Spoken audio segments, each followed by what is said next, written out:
आज हम कक्षा 8 के हिंदी व्याकरण पाठ 2 वर्ण विचार के द्वितीय भाग का वाचन एवं व्याख्या प्रस्तुत करेंगे। पहले वाचन देखते हैं। प्रयत्न। प्रयत्न का अर्थ है कोशिश या चेष्टा। ध्वनियों वर्णों के उच्चारण में होने वाली चेष्टा को प्रयत्न कहा जाता है। प्रयत्न निम्न प्रकार के होते हैं। नंबर 1 अभ्यंतर प्रयत्न और नंबर 2 बाह्य प्रयत्न। अभ्यंतर प्रयत्न वर्णों के उच्चारण से पूर्व जो भीतरी प्रयत्न करना पड़ता है, अभ्यंतर मीन्स भीतरी, वो अभ्यंतर प्रयत्न कहलाता है। यह 4 प्रकार का होता है। नंबर 1 विव्रत। विव्रत का अर्थ है खुला हुआ। आ से औ तक सभी स्वरों के उच्चारण में मुख पूरी तरह से खुला रहता है। अतः आ, ई, उ, री, ए, ओ, औ स्वर वर्ण विव्रत प्रयत्न के अंतर्गत आते हैं। नंबर 2 स्पृष्ट। स्पृष्ट से अभिप्राय है छुआ हुआ। इसके अंतर्गत उच्चारण के समय किन्हीं 2 अंगों का स्पर्श होता है।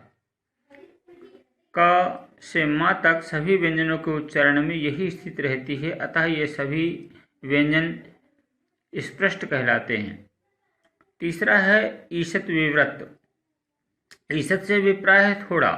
इस प्रयत्न के अंतर्गत मुख कम खुलता है तथा उच्चारण के समय जीभ मुंह के भिन्न भिन्न भागों को थोड़ा थोड़ा छूती है। इस प्रयत्न की सहायता से श, ख, श, ह का उच्चारण होता है। चौथा है ईषत स्पृष्ट। इस प्रयत्न के अंतर्गत उच्चारण के समय तालु और जिह्वा थोड़ी खुली या अलग रहती है। इस प्रयत्न को के अंतर्गत य, र, ल, व वर्ण आते हैं। अब हम बाह्य प्रयत्न पर विचार करते हैं। वर्णों को बोलते हुए अंतः में किए गए प्रयत्न को बाह्य प्रयत्न कहते हैं। इसके 2 भेद हैं।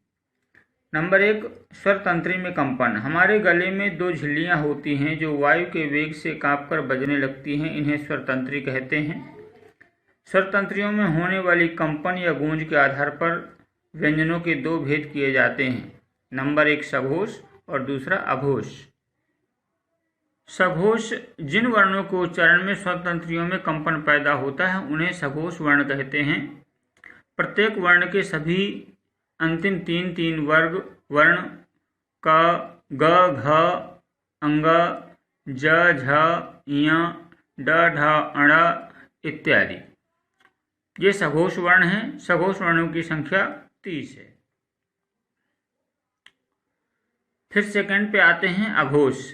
जिन ध्वनियों के उच्चारण में स्वर तंत्रियों में कंपन अथवा गूंज उत्पन्न नहीं होती उन्हें अघोष कहते हैं। सभी वर्णों के पहले और दूसरे वर्ण, सभी वर्गों के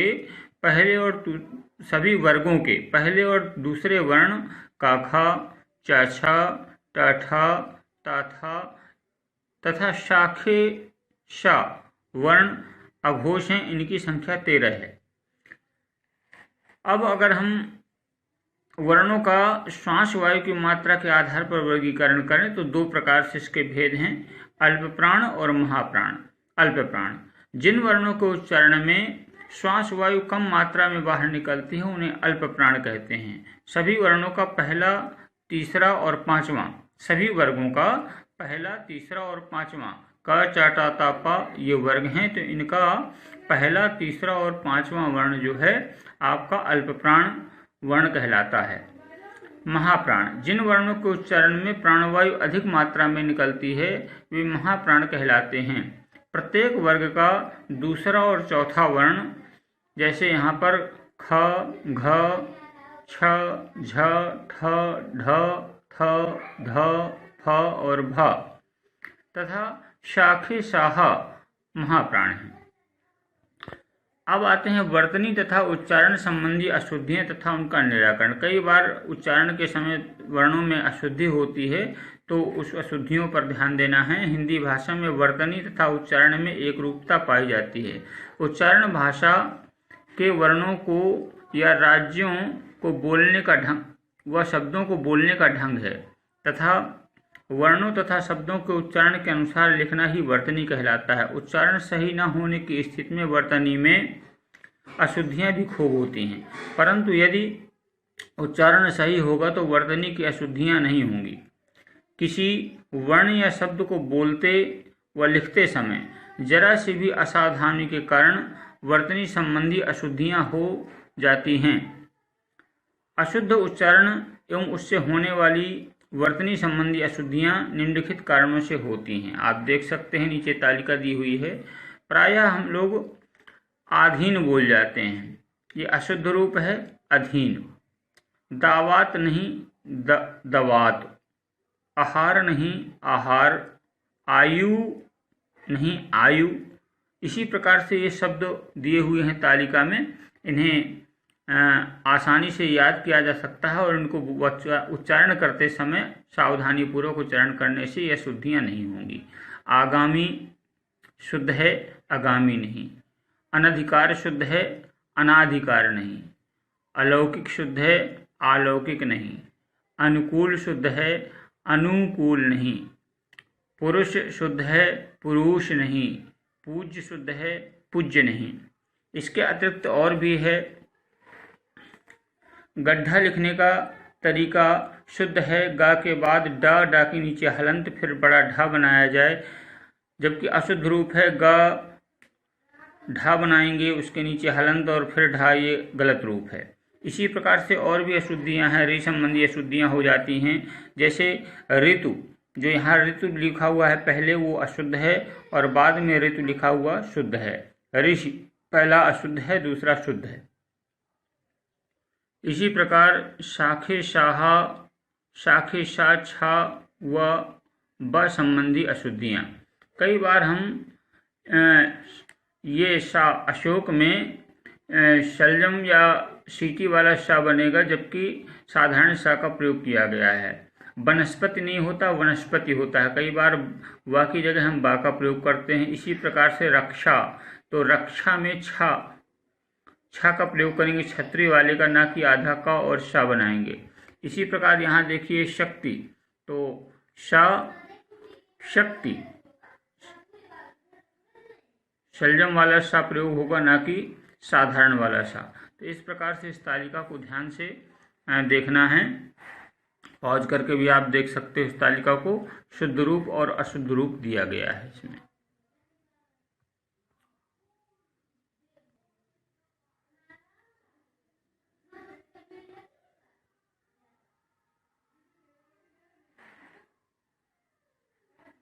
अब आते हैं वर्ण संयोग में।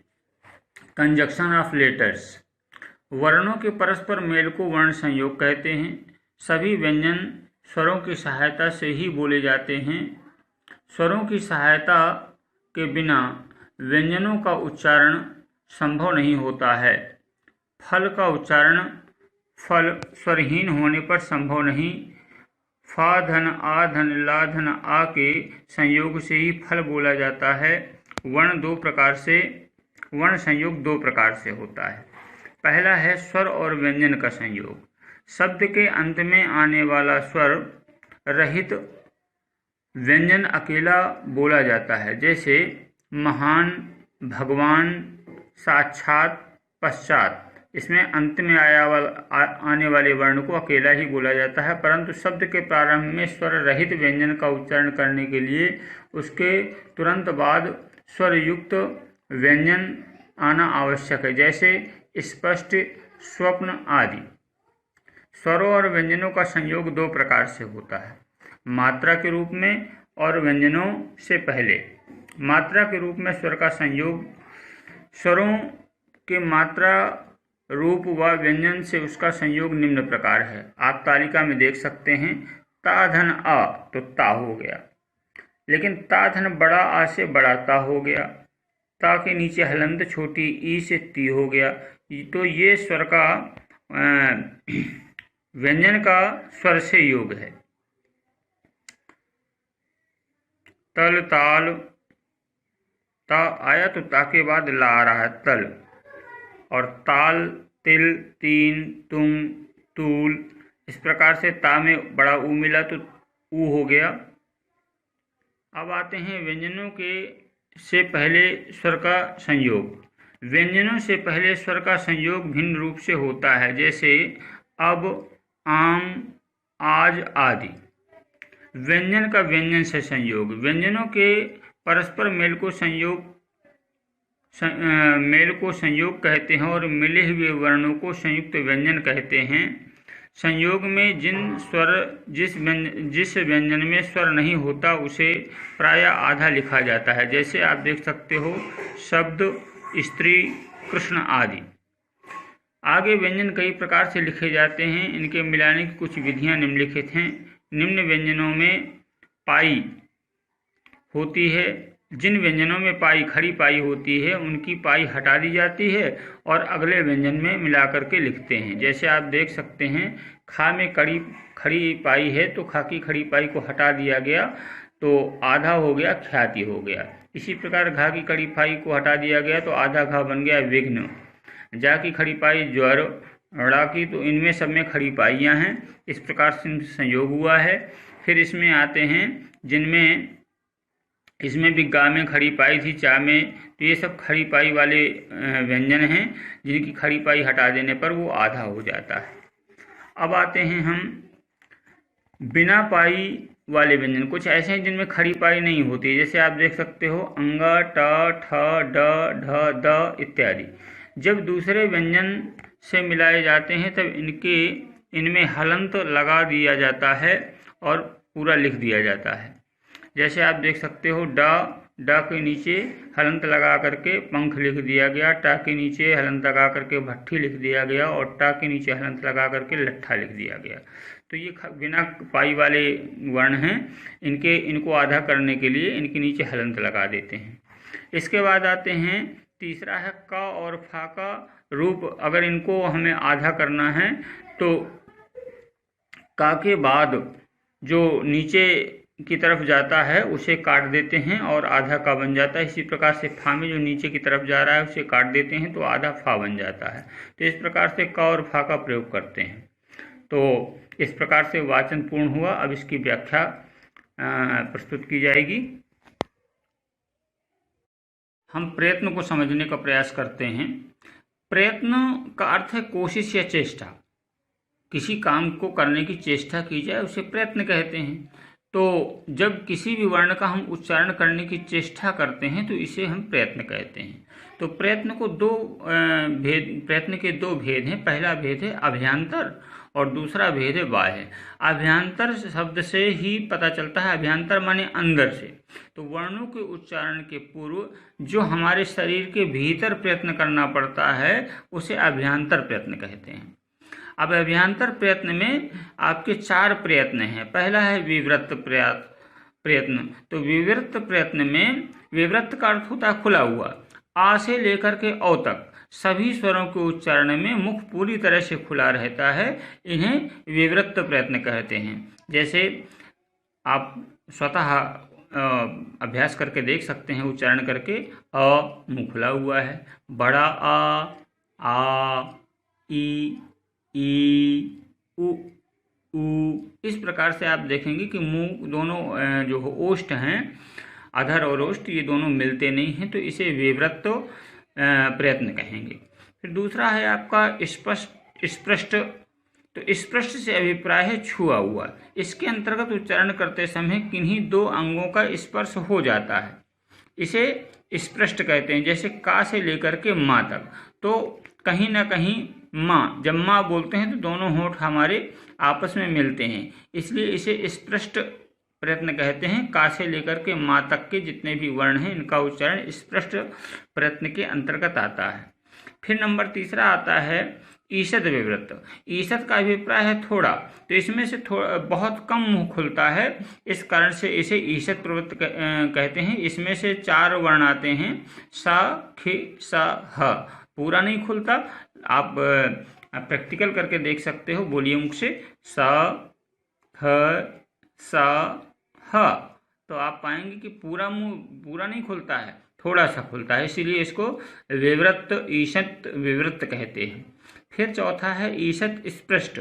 इस प्रयत्न में के अंतर्गत उच्चारण के समय तालु और जिह्वा थोड़ी खुली व अलग रहती है। जो तालु है और जिह्वा है, तालु होता है जिह्वा के ऊपर का हिस्सा और जिह्वा ये थोड़ी खुली रहती है। जैसे हम करते हैं य, अब ज़्यादा मुंह नहीं खुल रहा, शाखे साह की अपेक्षा कम खुल रहा है, य, र, ल, व। तो इस प्रकार से ये प्रयत्न हो गया। अब ये प्रयत्न का अभ्यंतर रूप हो गया। अब बाह्य प्रयत्न के रूप में विचार करते हैं तो वर्णों को बोलते समय हम कुछ प्रयत्न करते हैं जो बाह्य रूप से प्रदर्शित होता है। इसके दो भेद हैं। पहला है स्वरतंत्री। तो अब स्वरतंत्री कहाँ गले में पाई जाती है? हमारे गले में दो झिल्लियाँ होती हैं। जब हम किसी भी वर्ण का या कोई ध्वनि निकालते हैं तो उनमें कंपन उत्पन्न होता है, तो इन्हें स्वरतंत्री कहते हैं। स्वरतंत्री के आधार पर दो प्रकार के व्यंजनों के भेद हैं। पहला है सघोष और दूसरा है अघोष। आते हैं सघोष को देखते हैं। तो सघोष का मतलब सामान्य सहित घोष माने आवाज। जिन वर्णों के उच्चारण में स्वरतंत्रियों में कंपन पैदा तो होता है, उन्हें सघोष कहते हैं। स्वरतंत्रियों में कंपन होना परम आवश्यक है। इनमें से वो वर्ण आते हैं, प्रत्येक, आपको पता है 5 वर्ग हैं, क, च, ट, त, प, ये हैं। तो प्रत्येक वर्ग के सभी अंतिम 3 वर्ण, जैसे का, खा, गा में आते का वर्ग को देखिए, क, ख, ग, घ, अंग। तो अंगा तक जाएंगे तो उसमें से अंगा के पहले 2 लेने हैं, ग, घ, अंगा, ये जो 3 वर्ण है। इसी प्रकार का, च वर्ग में आइए, च, छ, ज, झ, इया। तो यहाँ पर अंतिम 3 लेना है, ज, झ, इया। तो इस प्रकार से का और चा वर्ग के अंतिम 3, इसी प्रकार से अन्य वर्गों के भी अंतिम 3 लेने हैं। और इसके अलावा छोटा, बड़ा, छोटी, बड़ी, छोटा उ, बड़ा उ, ए, ऐ, उ, औ, ये सारे के सारे जो वर्ण हैं ये सघोष कहलाते हैं और इनकी संख्या हिंदी वर्णमाला में 30 है। अब आते हैं हम अघोष पर विचार करते हैं। नॉन वेवरिंग साउंड, वेव नहीं उत्पन्न होता। जिन ध्वनियों के उच्चारण में स्वरतंत्रियों में कंपन नहीं होता, गूंज उत्पन्न नहीं होती, उन्हें अघोष कहते हैं। आ माने नहीं, घोष माने आवाज। जैसे क, ख। तो ये कहाँ है? प्रत्येक वर्ग के पहला और दूसरा, क, ख, च, छ, ट, ठ, ये पहले और दूसरे, प्रत्येक वर्ग के पहले और दूसरे वर्ग के ये वर्ण हैं। तो इनके उच्चारण में कंपन नहीं होता। स्वरतंत्रियों में आप कहेंगे ध्वनि तो होती, ध्वनि होती है, लेकिन स्वरतंत्र में कंपन नहीं होता है। अब आते हैं नंबर दूसरा है श्वास वायु की मात्रा के आधार पर अगर हम वर्णों का व्यंजनों का भेद करें तो श्वास वायु की मात्रा के आधार पर 2 प्रकार के व्यंजन पाए जाते हैं। पहला होता है अल्प प्राण और दूसरा होता है महाप्राण। अल्प प्राण का मतलब है जिन वर्णों के उच्चारण में श्वास वायु कम मात्रा में बाहर निकलती है। कुछ वर्ण ऐसे हैं जिनका उच्चारण करते समय श्वास वायु कम निकलती है, जैसे का, अंगा। इसमें आपको याद करना है, आसानी से याद हो सकता है, सभी वर्गों का पहला और तीसरा और पांचवा, पहला, तीसरा और पांचवा। तो अगर हम का वर्ग में जाए तो क, ग और अंगा, का, ग, अंगा, ये अल्प प्राण है। इसी प्रकार से महाप्राण में आते हैं तो जिन वर्णों के उच्चारण में प्राणवायु अधिक लगती है उन्हें महाप्राण कहते हैं। तो महाप्राण में दिया हुआ है प्रत्येक वर्ग का दूसरा और चौथा वर्ण।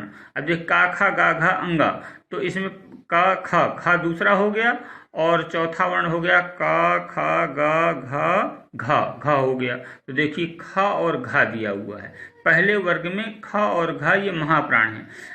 अच्छा, ऐसे भी कर सकते हैं। इंग्लिश में हम आप देखते हैं जब खा लिखते हैं तो KH लिखते हैं और घा लिखते हैं तो GH लिखते हैं। तो जिसमें H लगाना पड़ जाए वो महाप्राण और जिसमें H ना लगाना पड़ जाए वो अल्प प्राण। ये बहुत सरल तरीका है, इसके तरीके से आप समझ सकते हो कि कौन से अल्प प्राण हैं और कौन से महाप्राण हैं। ऊपर आपको बताया जा चुका है कि सघोष कौन है और अघोष कौन है।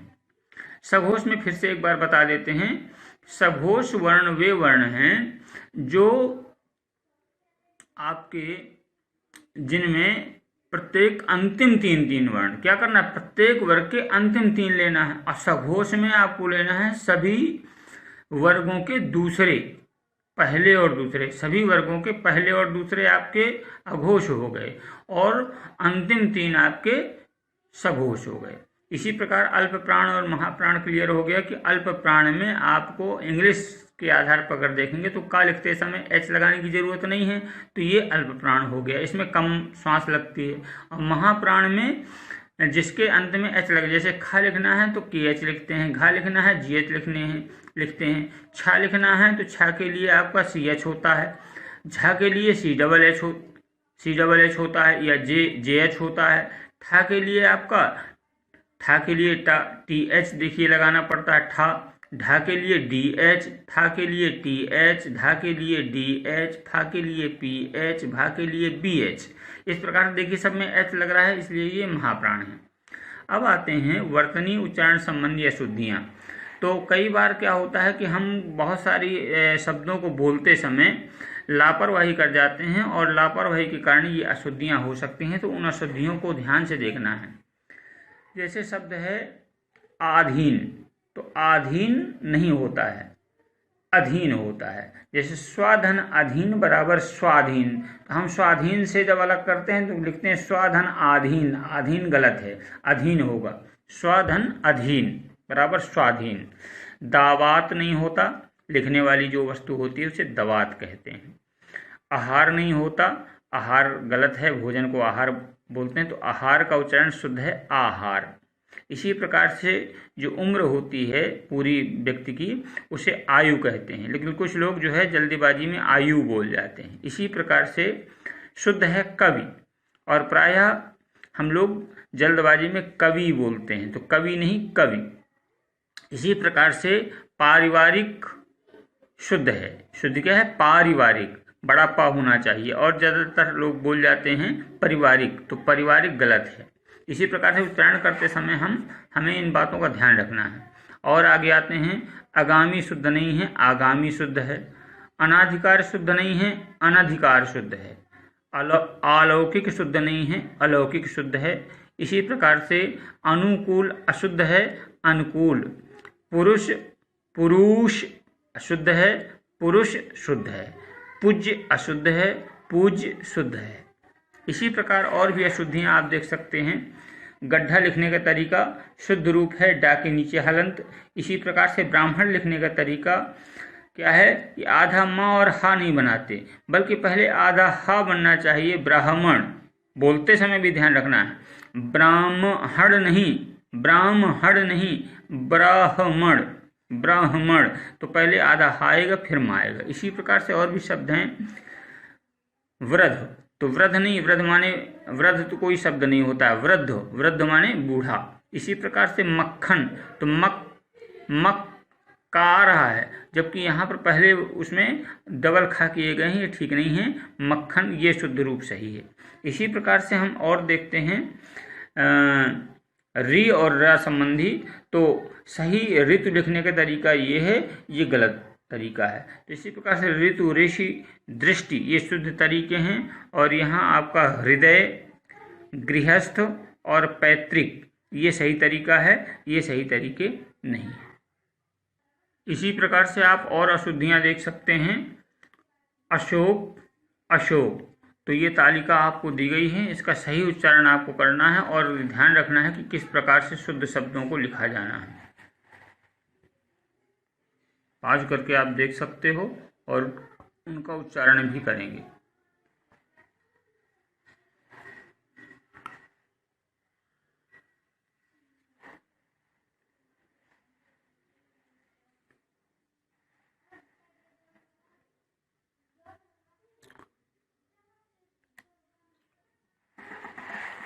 इसी प्रकार और भी तालिका दी हुई है। ये आपकी ड और ढ संबंधी शुद्धियाँ हैं, ये भी ड और ढ संबंधी शुद्धियाँ हैं। इसके बाद आप अनुस्वार और चंद्रबिंदु की शुद्धियाँ देखिए, कहाँ पर अनुस्वार लगना है और कहाँ पर चंद्रबिंदु लगना है। ये चंद्रबिंदु और आपके अनुस्वार की अशुद्धियाँ हैं। इसी प्रकार कुछ अन्य अशुद्धियाँ भी देख सकते हैं। यहाँ पर छोटी ई और बड़ी ई को लेकर के अशुद्धियाँ हैं। कालिदास नहीं, कालिदास। झगड़ा नहीं, झगड़ा। झगड़ा शुद्ध नहीं है, झगड़ा शुद्ध है। खाना शुद्ध नहीं है, खाना शुद्ध है। जाना शुद्ध नहीं है, जाना शुद्ध है।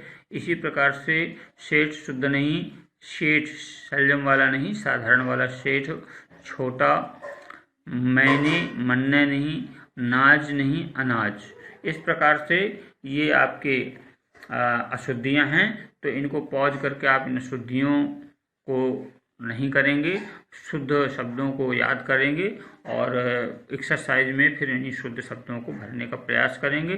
तो इससे रिलेटेड प्रश्नोत्तर आपको दूसरे वीडियो में प्राप्त होंगे, प्रश्न दिए जाएंगे, उनके उत्तर आपको छांट करके लिखने हैं।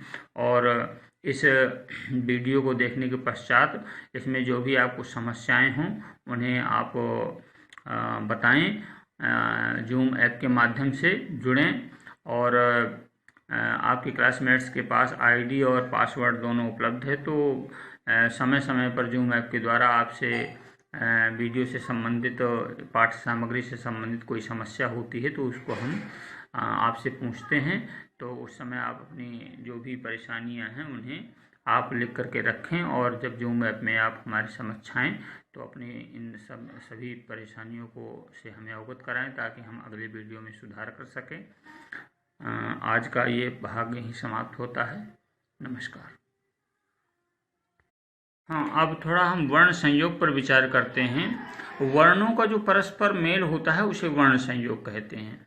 तो पहला है कि स्वर और व्यंजन का संयोग। कई बार स्वर और व्यंजन का संयोग होता है। शब्द के अंत में आने वाला स्वर रहित व्यंजन अकेला बोला जाता है। जैसे आप देख सकते हो, महान तो ना के नीचे हलंत है, भगवान तो ना के नीचे जो अंतिम वर्ण आता है वो बिना स्वर के बोला जाता है। इसी प्रकार से यदि आधा है जैसे, परंतु शब्द के प्रारंभ में यदि कोई स्वर रहित व्यंजन का प्रयोग होता है तो उसको आधे से प्रयोग करते हैं। आप यहाँ इसमें देख सकते हैं। नंबर 1 है मात्रा के रूप में स्वर का व्यंजन से संयोग। मात्रा के रूप में स्वर का व्यंजन से संयोग हो रहा है। देखिए, ता में आ का संयोग हुआ है। तो ता में जब आ नहीं था, आ जुड़ने के बाद वो पूरा ता बना है। इसी प्रकार से ता में छोटी ई मिल जाने से ती हो गया और ता में बड़ी ई मिल जाने से ती हो गया। ता में छोटा ऊ मिल जाने से तू हो गया और ता में बड़ा ऊ मिल जाने से बड़ा तू हो गया। तो इनका इस प्रकार प्रयोग दिया गया है। तल, ताल, तिल, तीन, तुम, तूल इत्यादि। अब आते हैं व्यंजनों से पहले स्वर का संयोग। तो व्यंजनों से पहले स्वर का संयोग भिन्न रूप होता है। जैसे आप देख सकते हो, ये बा जो है व्यंजन है और आ स्वर है। तो इस प्रकार से स्वर और व्यंजन का संयोग अब, आम, आज आदि। इसी प्रकार से और देख सकते हैं व्यंजन का व्यंजन से संयोग। तो कई बार जैसे यहाँ पर आप देखेंगे शब्द, तो बा भी व्यंजन है और दा भी व्यंजन है, लेकिन जब स्वर रहित होता है बा तो उसको आधे से लिखते हैं तो शब्द हो गया। इसी प्रकार से स्त्री, सा में कोई स्वर नहीं था, वो सीधे त्रा से संयोग किया तो स्त्री हो गया। इसी प्रकार से कृष्ण। फिर आते हैं, ये नीचे तालिका दी हुई है तो इसको ध्यान रखने की जरूरत। तालिका में कुछ नियम बताए जा रहे हैं। जितने भी खड़ी पाई वाले शब्द हैं, वर्ण हैं, व्यंजन, खड़ी पाई में आप देख सकते हो खा, घ, ज, अड़ा, ध, न, ब, ये जितने भी वर्ण हैं ये सब व्यंजन खड़ी पाई वाले हैं। तो इनको जब भी आधा करना होता है तो इनकी खड़ी पाई को हटा देते हैं और इस प्रकार से आप देख सकते हो नीले नीले में ये घा बन गया। इसका प्रयोग विघ्न के रूप में हुआ। जा है ज्वर के रूप में। कंठ, आधा अड़ा का प्रयोग कंठ में हो रहा है। तो इस प्रकार से जितने खड़ी पाई वाले वर्ण हैं उनकी खड़ी पाई हटा देते हैं तो वो आधे हो जाते हैं। दूसरा है कि कुछ जिनमें खड़ी पाई नहीं होती, जैसे आप देख सकते हो बिना पाई वाले हैं, ड, ट, ठ, ड, द। तो इनको आधा करने के लिए इनके नीचे हलंत लगा देते हैं तो ये आधे हो जाते हैं। आप देख सकते हो ड को के नीचे हलंत लगा दी गई तो पंख हो गया। टा के नीचे हलंत लगा दी गई तो भट्ठी हो गया। ठा के नीचे हलंत लग गया लट्ठा। तो इस प्रकार से ये बिना पाई वाले जो व्यंजन हैं उनके नीचे हलंत लगा देने से वो आधे हो जाते हैं। अब आते हैं कुछ ऐसे, जैसे क और फ ऐसे व्यंजन हैं जिनमें खड़ी पाई तो है, लेकिन खड़ी पाई गैप कर देंगे तो वो का नहीं रह जाएगा, ना फा रह जाएगा। तो इनको आधा करने के लिए का के नीचे, का के जो दाहिनी ओर का भाग है उसे अलग कर दिया गया। इसी प्रकार से फा के दाहिनी ओर का भाग अलग कर दिया गया है।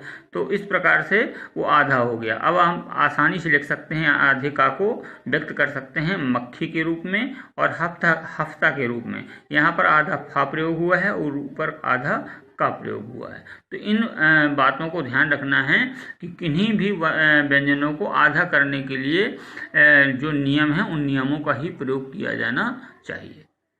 अब ठीक है, अगले वीडियो में आपको आगे की बात बताई जाएगी।